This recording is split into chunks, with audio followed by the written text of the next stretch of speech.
Earlier this winter, I sat at one of my son's soccer practices, but I was determined not to actually watch the soccer practice. I had some pressing thing that I thought I needed to do, so I was sitting on one plastic chair and I had another chair in front of me with my laptop balanced on it, and I was tapping away.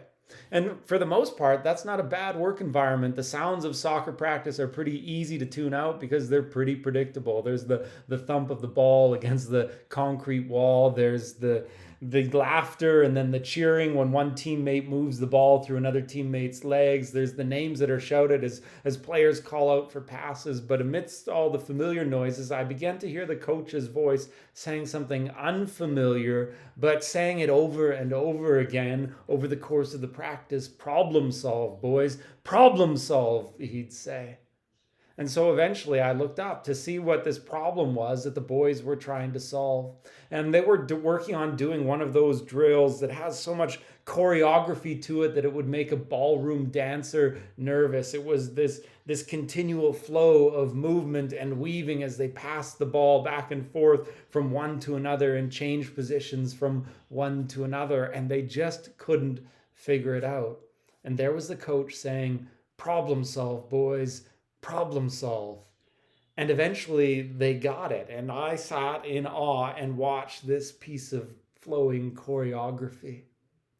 And it was also this moment when I realized that my son is growing up and I'm getting old, because when I started watching soccer, he was a Timbit. And soccer was this flurry of little arms and legs and shin pads and soccer cleats all moving together in a glob, chasing the ball one direction and then another. And now the game is complicated and intricate, and there's no coach holding his hand. Instead, the coach is saying, problem solve, problem solve. In other words, you've got to figure it out for yourself. I want you to be a player who thinks. So it was kind of like life unfolding in front of me on that winter evening, because that's what happens. We start out with somebody holding us on their fingers as we walk, with somebody saying you hold a pencil like this and you hold a fork like that, and don't worry, you just pedal as fast as you can and I'll hold on to the back of this bike seat and everything will be fine. But then as life becomes more complicated, we find ourselves more and more having to problem solve, to figure it out for ourselves. It's not just soccer that's like that, and it's not just life that's like that. It's faith that's like that. We start out and it can seem pretty simple, but it can also become pretty complicated. And we find ourselves having to figure out, what does it look like for me to follow Jesus right here, right now, in the midst of this complicated situation that I find myself in? The Apostle Paul wrote this letter to the Galatians, who found themselves in the midst of a complicated situation. And make no mistake, their situation is incredibly complicated. The issue that's facing them has become a part of several of the early churches. In fact, in page after page of the New Testament, we find churches debating this. It brings the church's biggest and brightest leaders together for a Jerusalem council to solve this issue. It takes the writing of one of the sharpest minds that the church has ever produced to solve this issue. It's a complicated issue facing the Galatian church. They're trying to figure out how they, as a bunch of Gentile believers, follow a Jewish Messiah, and that's not easy. But in the midst of this complicated issue, Paul is telling the Galatian church that they themselves know enough to figure it out. They don't need somebody to carry them on their fingers. They don't need somebody to say, hold it like this, do it like this, walk like this. They can problem solve. They can figure it out on their own. That shouldn't surprise us. The New Testament, it doesn't call us to be independent. It calls us to be interdependent, to lean on each other. But that requires a certain amount of growth, this leaning on each other. So Paul will say in Corinthians that when he became a man, he put childish ways behind. He grew up. The author of Hebrews will say to his audience, you guys should be on to meat by now, and you're still demanding milk. In other words, it's time for you to grow up. In the book of Ephesians, Paul says to that church, let's grow up in all things into him who is the head, into Jesus Christ. Again and again, Scripture calls us to grow up. Not to expect that somebody will hold us on their fingers and show us how to do it, but that we will be able to do things, to figure things out for ourselves. And one of the ways that Paul does that in the book of Galatians is he just poses a series of questions to the Galatian churches. And it's those questions that I want us to listen to right now. They're from Galatians chapter 3, starting in verse 1, and I'm going to read to verse 6. O foolish Galatians, who has bewitched you? It was before your eyes that Jesus Christ was publicly portrayed as crucified. Let me ask you only this. Did you receive the Spirit by works of the law or by hearing with faith? Are you so foolish? Having begun by the Spirit, are you now being perfected by the flesh? Did you suffer so many things in vain, if indeed it was in vain? Does he who supplies the Spirit to you and works miracles among you do so by works of the law or by hearing with faith? Just as Abraham believed God and it was counted to him as righteousness. Some of you will be familiar with Stuart McLean and his stories that revolve around the Vinyl Cafe. Perhaps you've heard one story about Dave and Morley, who are sitting at the breakfast table one Saturday morning in September when a thought just passes through Morley's mind that it would make a whole lot more sense if that outlet were over here rather than over there, and then we wouldn't have to get up every time we wanted a slice of toast. It was just this thought racing through her mind, but it struck her as a good one, so she said it out loud. Maybe we should get somebody in to move that outlet. The next day, Dave is sitting at the kitchen table, and he's looking at that outlet as well when a thought passes through his mind. I could probably move that myself. And so he does, or at least he tries. Stuart McLean says that the sound of a hammer swinging through the air sends out a thrum into the cosmos that beckons men from near and far to come. Or perhaps, he says, every time a man picks up a screwdriver, it sends out this particular odor, WD-40 and leather, that invites other men to come. It's like the urge to migration that seizes lesser creatures. Men can just feel when a wall's about to be torn down, and they have to be there to see it happen. So eventually, in Dave and Morley's kitchen, there's not just Dave working on the renovation project, but there's every man in the neighborhood. They've got 15 melon-sized holes in the wall. The plaster is sodden from a fire extinguisher that they had to use to put out a fire. It's a disaster. But Dave works on it faithfully. And he thinks he's got it all together until his son shows him a couple weeks later that he can turn on the microwave with the TV remote. So it's time to call in the professionals, a real electrician who notices that they need a plumber as well because they've got lead pipes. And before long, they've updated the upstairs bathroom and they've installed a big bay window. And Morley has a beautiful herb garden planted inside. And she's sitting there one Saturday morning, appreciating the way the light pours into their dining room, when she thinks it would make a lot more sense if that plug was over there rather than over there. And then I wouldn't have to walk across the kitchen every time I wanted to make a slice of toast.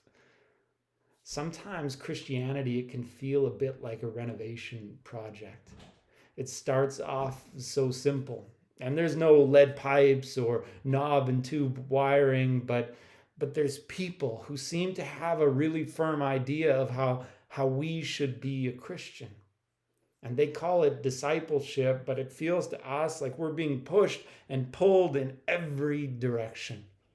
That's how it must have felt for the Galatian church. It started off so simple, and now they're being pushed and pulled in every direction. And how on earth are they supposed to figure out where to go?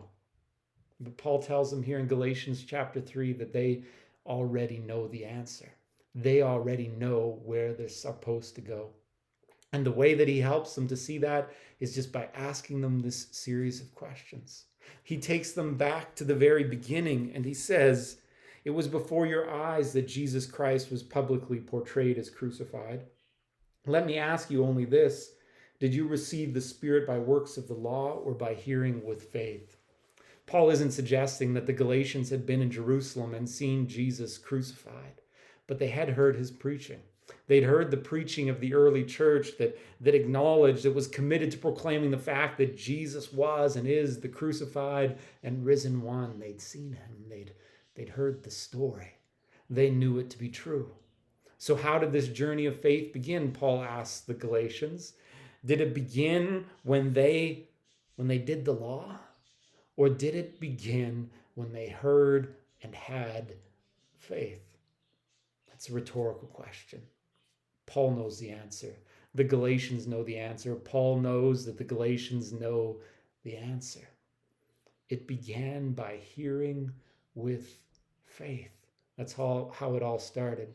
Paul says, this is just one question. It's the only question I've got for you. But the question, it's kind of like a piece of loose yarn on a sweater. And as soon as the Galatians answer it, he's going to begin to pull at it until the whole thing comes unraveled. So just one question. And then another.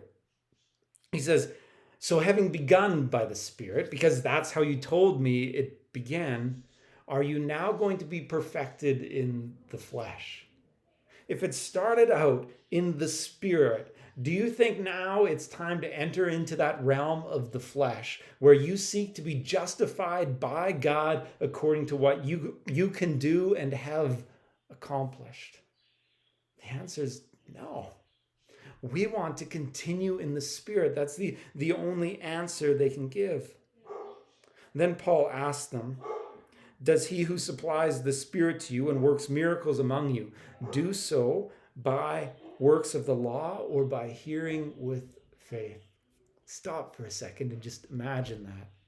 Paul says that the Galatian church had experienced miracles. What miracles? Well, we know of only one. We know that Paul arrived in this city called Lystra in Galatia, and there had been a man who was crippled from birth.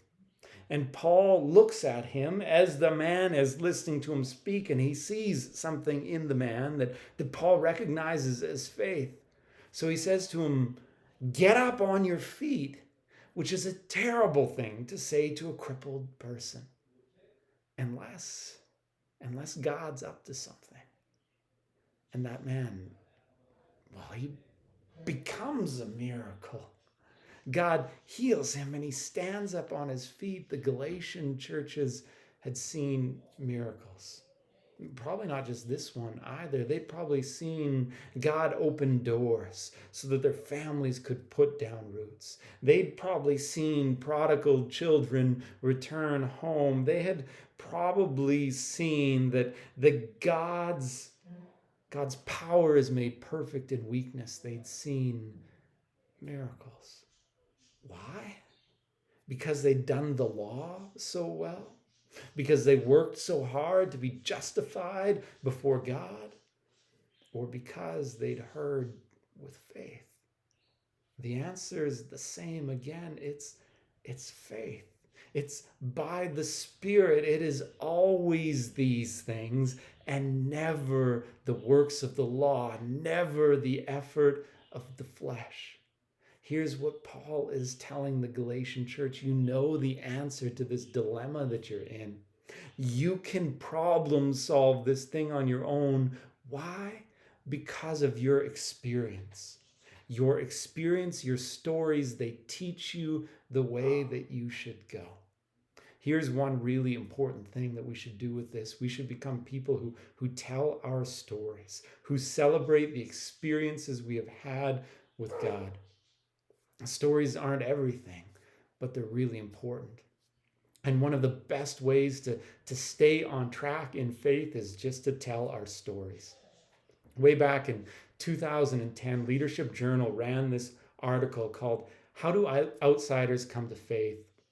The article is written by a pastor who had often said this thing that you've probably heard in the church or something very much like it, that 85% of people, they come to faith before they're 18 years old. And he thought, I've said that, but is it actually true? So he set out to find out whether it's true or not. And what he found out is that it kind of is and it kind of isn't. For people who grow up in Christian homes, going to church and Sunday school and Bible camp, most of them come to faith before they're 18. But if you take those people out of the equation, those people who have a church background, and talk about people who come to faith from all kinds of different backgrounds, he found out that they come at every stage of life. And he found out that every story is just a little bit different. In fact, as he set out to interview people, they'd often say, well, I'm not the right person to interview because I didn't become a Christian until, or my story isn't typical, or my story isn't normal. And so he told these stories that had been told to him. He wrote about a woman who dropped her daughter off to church for months until she decided to come on her own. And on the very Sunday she came, there was an altar call and she went to the front. And on the next Sunday, there was an altar call and she went to the front. And on the next Sunday, there was an altar call and she went to the front. For weeks, she went to the front for every altar call. And so the author of the story asked her the obvious question. So which one was the one? Or which of these days did you become a follower of Jesus? And she says, oh, none of them. She says, my day, my starting point was in Costco. I bought a Bible. And I went out to the car and I unwrapped it and I wrote the date inside the front cover of the Bible. And that's my flag in the dirt day. That's the day that I knew I belonged to Jesus. Or he tells another story about a mom in the midst of this brutal divorce. And she begins going to a ladies' Bible study. And she couldn't put her finger on when it clicked, but she just came to understand God's love. And a year later, she was baptized. And he tells this story about a widow, actually, in his own church. And he goes to visit her only to find out that she's not a widow. She's just always come to church on her own for 61 years. Her husband has never once gone to church with her. And the pastor, he becomes a friend of this woman's husband.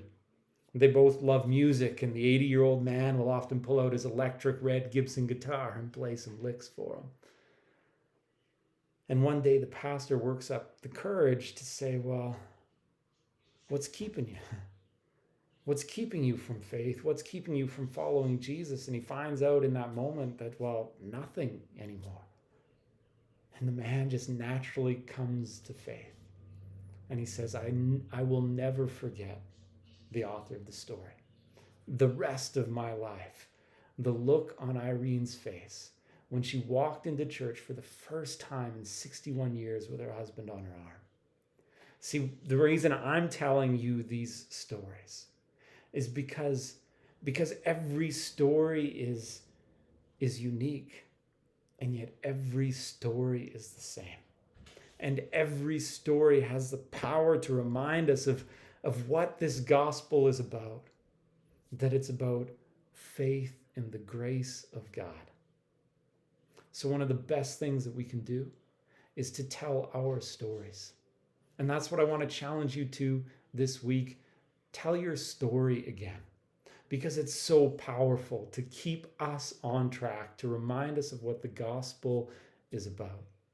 So maybe just tell your story to yourself. Sit down with a bit of paper and a pen and write it out again. Remember again what it's all about. Or maybe tell your story to your kids, because maybe they've never really heard it before.